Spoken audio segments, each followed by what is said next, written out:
പണ്ടൊരു കാലത്ത് ഒരു ഗ്രാമത്തിൽ ചിലർ ആട് മേയ്ക്കുന്ന തൊഴിൽ ചെയ്തു വന്നു. ദിവസവും അവർ ആടുകളെ മലയ്ക്ക് മുകളിലേക്ക് കൊണ്ടുപോയി അവറ്റകളെ മേയ്ക്കുന്നത് ശീലമാക്കിയിരുന്നു. ആട് മേയ്ക്കുന്നവർ വൈകുന്നേരം വരെ അവിടെ തന്നെ ഇരുന്ന് വൈകുന്നേരം ആടുകളെയും കൊണ്ട് തിരിച്ചു വീട്ടിലേക്ക് പോകുമായിരുന്നു. ഇങ്ങനെയുള്ളപ്പോൾ ഒരു ദിവസം ഒരു ആട് മേയ്ക്കുന്നവന്റെ മകൻ വന്ന്, അച്ഛാ, ഇന്ന് എന്നെയും കൊണ്ടുപോകാമോ? ഞാനും വരാം എന്ന് പറഞ്ഞു. അതിന് ആട് മേയ്ക്കുന്നവൻ, വേണ്ട മോനെ, നിന്റെ കൂടെ കളിക്കാൻ അവിടെ ആരും ഉണ്ടാവില്ല, ബോറടിക്കും. പക്ഷെ ആ കുട്ടി പറയുന്നതനുസരിക്കാതെ വേണ്ട, ഞാനും അച്ഛന്റെ കൂടെ വരും എന്ന് വാശി പിടിച്ചു. അവന്റെ വാശി സഹിക്കവയ്യാതെ ആട് മേയ്ക്കുന്നവൻ ശരി വാ എന്നും പറഞ്ഞ് അവനെയും കൊണ്ടുപോയി ആട് മേയ്ക്കാനായിട്ട്. മലമുകളിലെത്തിയപ്പോഴേക്കും ആ ചെറിയ കുട്ടിക്ക് അവിടം വല്ലാതെ അങ്ങ് ഇഷ്ടപ്പെട്ടു പോയി. അതിനുശേഷം കളിച്ചുകൊണ്ടിരുന്ന അവന് സൂര്യൻ തലമുകളിലെത്തിയപ്പോഴേക്കും ആ കുട്ടിക്ക് ദേഷ്യം വരാൻ തുടങ്ങി. അവന്റെ അച്ഛൻ പറഞ്ഞതുപോലെ തന്നെ അവൻ അവിടെ വല്ലാതെ ബോറടിക്കാൻ തുടങ്ങി. കുറച്ചു സമയം അവിടെയും ഇവിടെയും നടന്ന് സമയം കളഞ്ഞു. എന്നാൽ അതിനുശേഷം അവൻ വല്ലാതെ ക്ഷീണിതനാവാൻ തുടങ്ങി. അതിനുള്ളിൽ എന്തെങ്കിലും ചെയ്യണമല്ലോ എന്ന് അവൻ തന്നെത്താൻ ആലോചിച്ചു. മനസ്സിലൊരു ഐഡിയ തോന്നിയതുപോലെ അവന്റെ അച്ഛനോട് എന്ന് പറഞ്ഞ് ഒച്ച വെക്കാൻ തുടങ്ങി. അവന്റെ അലറൽ ശബ്ദം കേട്ട ആട് മേയ്ക്കുന്നവരെല്ലാം കയ്യിൽ കിട്ടിയ വെട്ടുകത്തിയും കോടാലിയും ഒക്കെ എടുത്തോണ്ട് വേഗം അവിടേക്ക് വരാൻ തുടങ്ങി. അവിടെ പോയി നോക്കിയതിനു ശേഷമാണ് മനസ്സിലായത് അവിടെ പുലിയൊന്നും വന്നിട്ടേ ഇല്ലെന്ന്. ചതിക്കപ്പെട്ട അവർക്ക് വല്ലാതെ ദേഷ്യം വന്നു. അത് കണ്ട ആ കുട്ടിക്ക് നല്ല തമാശ തോന്നി. ചതിക്കപ്പെട്ട ദേഷ്യത്തോടെ അവരെല്ലാവരും തിരിച്ചുപോയി. ഈ കളി ഇഷ്ടപ്പെട്ടതുകൊണ്ട് കുറച്ചു കഴിഞ്ഞപ്പോൾ ആ ചെറിയ കുട്ടി എന്ന് പറഞ്ഞ് വീണ്ടും ഒച്ചവെക്കാൻ തുടങ്ങി.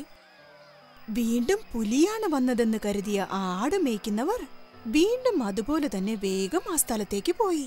ഇപ്പോഴും അവിടെ പുലിയൊന്നും ഉണ്ടായിരുന്നില്ല.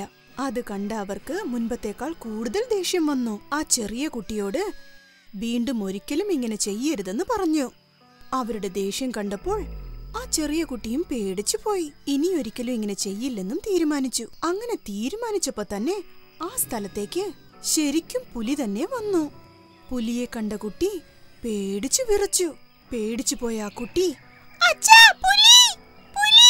എന്ന് ഉറക്കെ നിലവിളിച്ചു. എന്നാൽ ഇത്തവണ ആട് മേയ്ക്കുന്നവർ, ആ കുട്ടി വെറുതെ പറയാണ്, നമ്മളെ എല്ലാവരെയും ദേഷ്യം പിടിപ്പിച്ച് കളിക്കാണവൻ എന്നും പറഞ്ഞ് അവരെല്ലാവരും അവരുടെ ജോലി ചെയ്യാൻ തുടങ്ങി. ആ കുട്ടിയുള്ള ഭാഗത്തേക്ക് അവര് തിരിഞ്ഞുപോലും നോക്കിയില്ല. ഇവരെന്തിനാണ് ഇങ്ങനെ ചെയ്യുന്നത് എന്നാലോചിച്ച ആ കുട്ടി സുരക്ഷയ്ക്കായി അടുത്തുള്ള മരത്തിന്റെ മുകളിലേക്ക് കയറി അവിടെ ഇരുന്നു.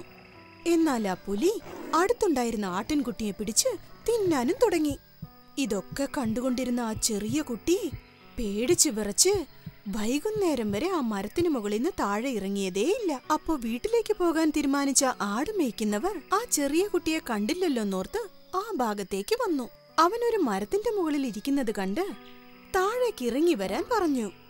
അപ്പോൾ സത്യത്തിൽ ഒരു പുലി വന്നതായും അതവിടെ ഉണ്ടായിരുന്ന ഒരു ആട്ടിൻകുട്ടിയെ പിടിച്ചു തിന്നതായും പറഞ്ഞ് ആ ആട്ടിൻകുട്ടിയുടെ ശവശരീരത്തെയും കാണിച്ചു. ആട് മേയ്ക്കുന്നവർ അത്ഭുതപ്പെട്ടുപോയി. വീട്ടിലേക്ക് പോയതും അമ്മയോട് സംഭവിച്ച എല്ലാ കാര്യങ്ങളും അവൻ പറഞ്ഞു. അമ്മേ, ഞാൻ ഇന്ന് കാട്ടിൽ ഒരു പുലിയെ കണ്ടു. ഞാൻ പുലിന്ന് വിളിച്ചു കൂവിയിട്ടും ആരും അങ്ങോട്ട് വന്നില്ല. നീ എപ്പോഴും നുണ പറയാറുള്ളതല്ലേ, അതുകൊണ്ടാണ് ഒരിക്കൽ നീ സത്യം പറഞ്ഞിട്ടും അവരാരും വിശ്വസിക്കാഞ്ഞത്. എന്താണ് കുട്ടികളെ, തമാശയ്ക്ക് പോലും നിങ്ങൾ ഒരിക്കലും നുണ പറയരുത്. സത്യസന്ധമായ സാഹചര്യത്തിൽ നിങ്ങൾ സത്യം പറഞ്ഞാൽ പോലും അത് നുണയാണെന്നേ കരുതൂ. Hi kids! Hope you liked the video. Subscribe for more videos. Visit us in Facebook and Twitter. Thank you. Bye bye.